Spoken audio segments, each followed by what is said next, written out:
According to that IMF forecast, China's economy could overtake that of the U.S. to become the world's biggest by 2016, and that is much earlier than previous predictions, some of which called it for 2030 or as late as 2050. Now, let me take you through the new forecasts for the Chinese and the U.S. economies. They're based on purchasing power parity, which is basically a way of comparing what people earn and spend in real terms. The IMF says China's economy will grow from $11.2 trillion this year to in 2016 to $19 trillion, and that's a growth of about $8 trillion in total.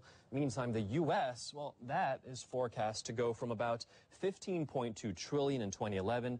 In 2016, supposed to go up to $18.8 trillion. That's only about $3.5 trillion there. So what does that mean as part of the world economy?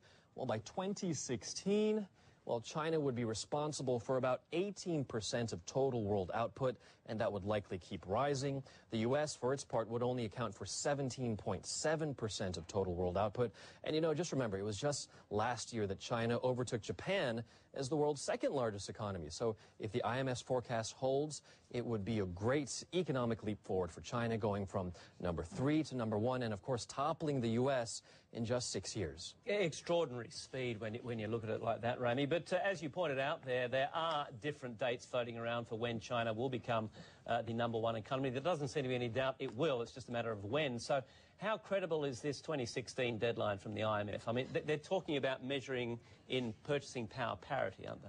Yeah, that's right. They're talking about that. And I did speak with Frederick Newman just a short while ago. He's HSBC's managing director of Asian economics research. He told me 2016 is actually a credible time frame, especially, of course, because it's coming from the IMF itself. But he also said there are other ways and perhaps better ways to measure economies. The IMF here did use purchasing power parity. Let's take a listen. Well, one is to measure an economy's output in U.S. dollar terms, so not in PPP terms as the IMF has done, which is a measure of purchasing power that local households have, but just to look at it in U.S. dollar terms. And here it would take much longer for the Chinese economy to overtake the U.S., probably 2025 or thereabouts, when we see finally China coming close to the U.S. And that's a better gauge for international purchasing power. But the other relevant measure is per capita income, and that's ultimately what everybody really counts on. And per capita income will take a long time in China to catch up with U.S. prosperity.